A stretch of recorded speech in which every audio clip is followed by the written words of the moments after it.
You're invited to imagine what's next. What the next view you wake up to will be.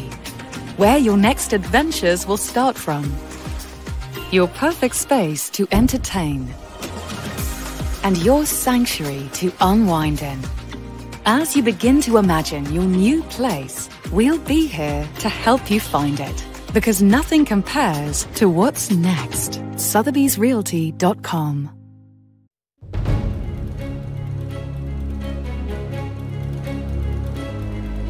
Our government is working with an approach to development that is all-round, all-pervasive and all-inclusive. Sarvangin, Sarvasparshi or Sarvasamaveshi. It covers all castes and people at all levels. We are working to make India a Viksit Bharat by 2047. For achieving that goal, we need to improve people's capability and empower them. Our vision for Viksit Bharat is that of prosperous Bharat in harmony with nature, with modern infrastructure, and providing opportunities for all citizens and all regions to reach their potential. That was Finance Minister Nirmala Sitharaman presenting a sixth straight budget on 1st February. Today on the Urban Agenda, we decode the interim budget to map key highlights for urban infrastructure and livable cities, which are an absolute must for India to achieve its ambition of transforming into Viksit Bharat. Joining me today are Rajiv Kumar, Chairman Pahle India Foundation, former Vice Chairman NITI Aayog, also with us Shailesh K Pathak, Secretary General FICCI, and G. Hari Babu, President NAREDCO. Gentlemen, thank you very much for joining me. Before I get into the discussion, just a few key highlights for our audience.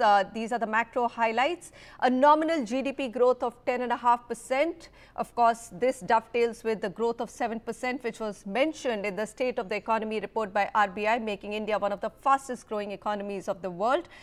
Highest priority has been given to fiscal consolidation to bring it down to 5.1% of GDP from previous 5.4%.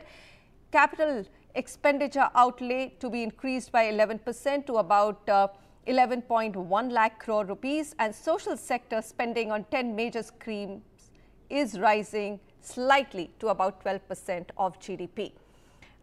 Mr. Kumar, I'm going to come to you first. You know, everybody was worrying that it's an election year, so it's going to be a populist budget. Do you believe that the budget has been able to manage that fiscal consolidation and growth, the two big asks? No, I think so very much, Manisha.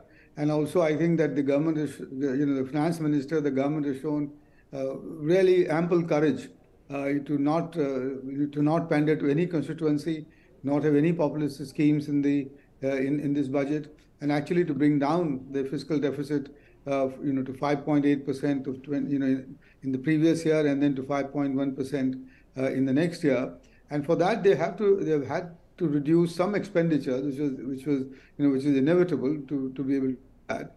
But the good news is that the tax collections and the tax buoyancy, both of the direct tax and of the indirect tax, has been quite good, and it's really improved over the years, over the past 2 or 3 years, as a result of which the cuts have not been that severe, and they are able to continue with the thrust on the capex, on the which, as you announced just now, and also maintain a reasonable enough growth for the social sectors. So in all,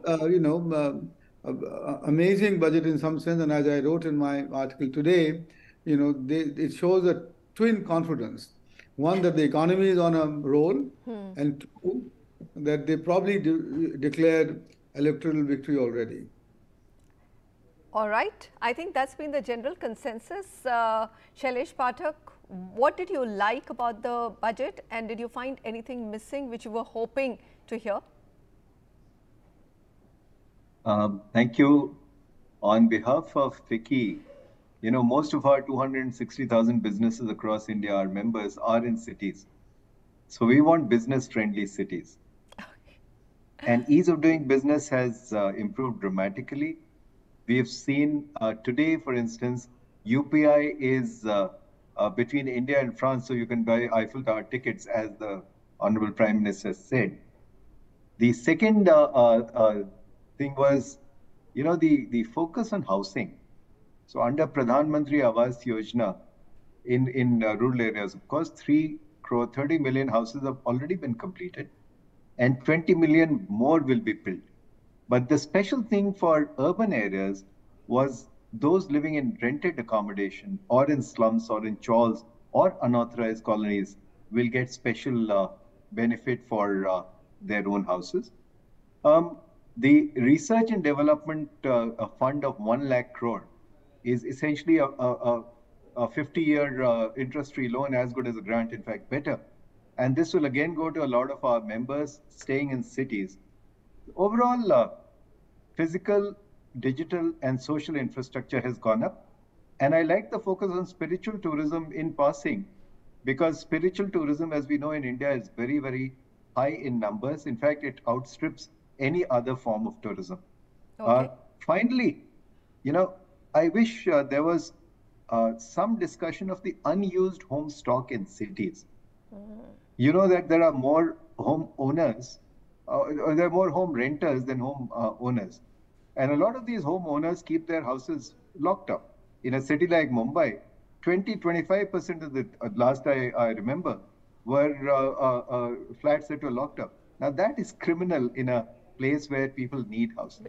That's my first reaction. All right. Mr. Pathak, I hope that, this is just the interim budget and some of this will go back to the Finance Ministry, and the empty stock of homes is a critical one that they can take up.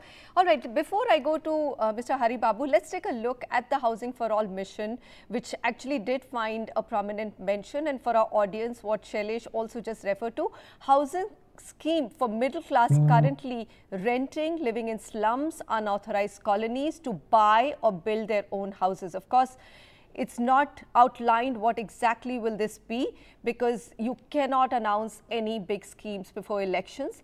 But the indication is there that intention for Housing for All, an additional 2 crore houses to be built under the Pradhan Mantri Awas Yojana Gramin, that's for rural. But let's come back, Hari Babu, on housing. I know that the industry came out with a long list, but none of it was expected because those are policy changes. There are no details yet on housing scheme for the middle income group, but one assumes, and it has been indicated by the Prime Minister, that it will be in the form of some financial incentives. Do you believe that will be good enough to actually encourage house ownership, considering house prices are absolutely out of whack in big cities now? Yeah, good evening to all.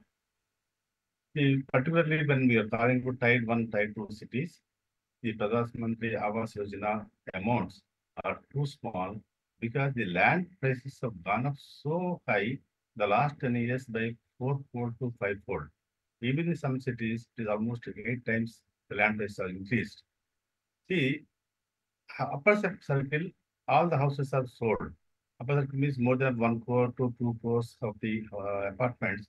The increase of number of units is 15% more compared to the 22 system. Whereas affordable housing, the number of units sold almost 15% lower. So the reason is the 45 lakhs amount, what the government has fixed the rate for LIG, that 60 square meters, the affordable housing. The problem is no builder is able to construct within the 45 lakhs. So it is land prices are coming almost like for 25-20 lakhs per 1,000 square feet apartment. Hari Babu, you've put the finger on the problem that you did have a CLSS scheme for homes up to 45 lakhs, but it's impossible for builders to build homes in that amount. Okay, we'll come back to that big problem, and that's again something that perhaps is to be looked at in the full budget, which will come after elections. I'm going to just quickly look at some of the announcements for urban infrastructure, because then I will go back to my panel.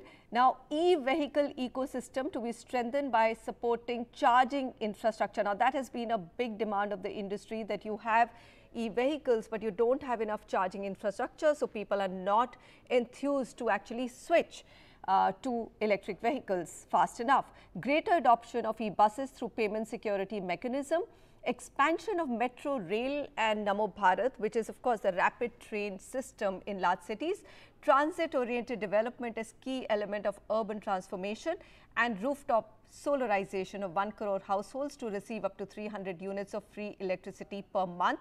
Some will be rural, some will be urban. This is not just for urban. Dr. Rajiv Kumar, at NITI Aayog, you've done intensive work on making our cities livable. And all of this seems to take our cities to become more sustainable and more green. My question is, are we moving fast enough on all these parameters of green transport? Manisha, in a country like ours, which has to increase its per capita income exponentially and at the same time reduce its carbon footprint, quite significantly, we can never move fast enough. And the faster we go, the better we are. But the fact is that also we are doing a lot already to make our cities, greener, to make our urban infrastructure greener. The promotion of electric vehicles, the charging infrastructure, the solarization, the encouragement to renewable energy, 30% of all energy being renewable by 2030, and all of that is actually making the transition to a green green urban living better, much more feasible than what it was in the past. Now here, I think the most important thing is also to start giving some incentives for green building, because you can create colonies now, I know, which are carbon neutral, which can even be carbon positive. And I think if we start off by that, with the state governments or the central government making a pitch for that, I think that'll go far enough. The other point, of course, is that in the encouragement to public transport and moving away from the model of private transport, I think that's critical. And there, the expansion of the metro system, the metro rail links, and also now the electric EV public buses, I think the sooner they come, the larger they come, the better off we are. And finally here, a lot of attention is given to metros. But the 450 million people who are going to move into the urban centers are going to move into tier 3, tier 2, and then tier 1 cities, and not just metros. And I think they deserve more attention than what they can give. But all of that is actually the role of the state governments. And I think this is where what you need to do is to create a kind of a mission, with the central government and the state governments together in it, because this has to be a joint affair. Because the central government can't alone achieve what is needed to be achieved. Absolutely. And wherever you see a metro, it is a partnership between center and state. In fact, in this interim budget, like Mr. Pathak mentioned, there is a support of state governments, 75,000 crore as 50-year interest-free loans for state governments. So that's a big one. Shailesh Pathak, come in here. The last metro is one thing, but again and again, most of the urban transport experts that I speak to, they turn around and say, the rich are not moving to the metro or any public transport because you don't have last mile connectivity. What are some of those things which probably maybe the budget cannot address, but we need to look at to actually have cleaner, greener transport in our cities? I think that's a very fair point. And before I come to cleaner, greener transport in our cities, let me just make 2 quick points. All the viewers here, when they went to school, their city was half the size it is in 2024. And the frightening thing is 20 years down the line, in 2044, the current population of whichever city you are in will double. So as my good friend and predecessor in FICCI, Dr. Rajiv Kumar said, no amount of supply is big enough. We need as much supply of transport as possible. Cities will double in population over the next 20 years. And therefore, no amount of supply is enough. Number 2, what my friend said about land prices going absolutely crazy. We need lower land prices. And without lower land prices, housing will just be unaffordable for most of the lower income population. And we have a very simple solution for that. We'll come towards that in the end. but clean and green transport. Cities are building more flyovers and are building more 10-lane roads, but that is like loosening your belt to reduce your belly fat. The only option is to get people from cities, from their cars, into shared transport. And how cities globally manage it is either they tax the hell out of the car, the private car that is, or they restrict the issuance of private cars. In a city like Delhi NCR, all projections say that the driving speed is going to decline precipitously over the next 10 years, the way car populations are increasing. All right. It's a whole new discussion on, taxing private vehicles, but we will come back to that. I think the bigger conversation is how do you provide for housing for all in cities? Stay with us. We'll get some answers to that.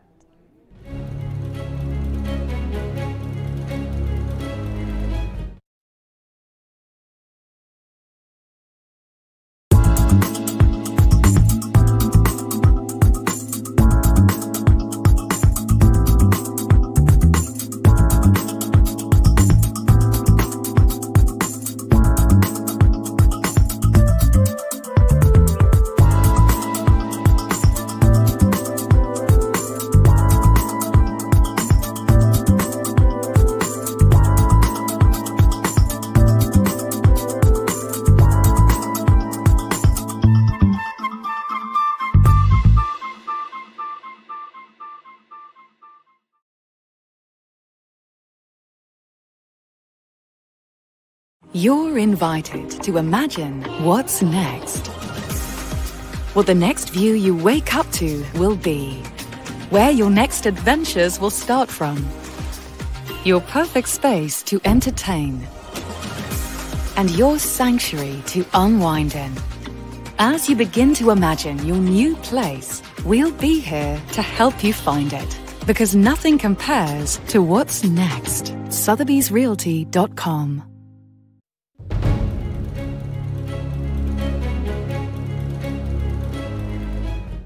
By 2050, India is likely to see 850 to 900 million people living in urban centers. Now, if the goal of the government is to become a Viksit Bharat, or India to become Viksit Bharat 3 years before that, by 2047, then our cities have to upgrade quite rapidly. Shailesh Pathak, you were speaking about housing for all in cities when homes have become really out of budget for most middle-income Indians, and lower middle, you can forget about it. One idea on how to solve for this problem? Actually, two. One is there should be a tax on locked up houses. That and you've some said, cities all like right, Barcelona, you've said that already. Some that's cities only like in Mumbai. Barcelona have a scheme where the city government buys locked up houses at the circle rate. So that's not a bad idea. This will incentivize people to let it out on and use that stock. The second is a lot of Benami land as well as property in urban areas can easily be flushed out using Aadhaar authentication. But the problem is you should use Aadhaar for the buyer and not for the seller. Okay. For a limited period. Let's say up till December 2024. So that there's a sudden rush of Benami sellers getting rid of their properties by December 2024 or December 2025. And actually real estate prices come down because of that. All right. Hari Babu, your idea, you said builders cannot build homes at prices of 25, 30, 40 lakhs. In fact, builders are only building homes at 75 lakhs to a crore and calling those affordable. 60 lakhs is now affordable. Tell me, what do you want? Cheaper land from the government? No. Actually, every city is having, in the heart of the city, Hyderabad, like the city, are 170 slum areas, and it is a horizontal constructed. These slum areas go for the redevelopment, and the settled people can be only 25%. 75% land is available for government, and which can be given to the only for the affordable housing people costing less than 35 lakhs. That's a great idea. Basically, the amount of land available in the slum area is good enough to take care of the needs of today, from horizontal development to vertical development, almost 30% of the people. That is number one. Number two, it took about 1901, the population is 3 crores, the urban population. Today is 45 crores. Next 20 years, it will be 90 crores. The increase in the next 25 years is 45 crores. That means every city becomes 3 crores to 6 crores, or 2 crores to 4 crores. How much money you want to put in the same city and make the people life very difficult? And so up to 2001, you expand, you build other cities, tier 2 cities. Greenfield cities, 100 greenfield cities has to be planned in India for next 20-25 years requirement. Each city should be at least for 20 lakhs population. That's so a fair point. That's a fair point, Hari Babu. Unfortunately, I have to go to Dr. Kumar and get his views also. Dr. Kumar, lots of land locked up with PSUs. We've been talking about it. Why not release it? And every time the government auctions land, it wants its pound of flesh and really auctions it expensive. No, absolutely right. And I think from NITI Aayog, we had made a detailed proposal for what we call asset monetization, which was essentially about selling the land that PSUs hold very often now in the heart of the city. So that's one very good idea that you can do, and you can increase the supply of land. The second point, Manisha, is that why not increase the FSIs many folds in most cities, in every city possible. And then when you increase the FSI, improve the public utilities like public transport, the water, all of that system, because that's the way to go. Because unless you grow vertically, there's no way that you can grow horizontally and meet the needs of the fast urbanizing urban population. Dr. Kumar, it should have happened, and for a long time in Hyderabad, prices did not rise because they don't have an FSI limit. But unfortunately, even that's becoming an expensive city. Anyway, these are problems that we have to solve, gentlemen. Thank you very much for joining me. Good ideas, and hopefully we'll get to hear some of those solutions in the full budget post-elections. Well, Viksit Bharat is only possible if we get our urbanization right. Thank you so much for joining me.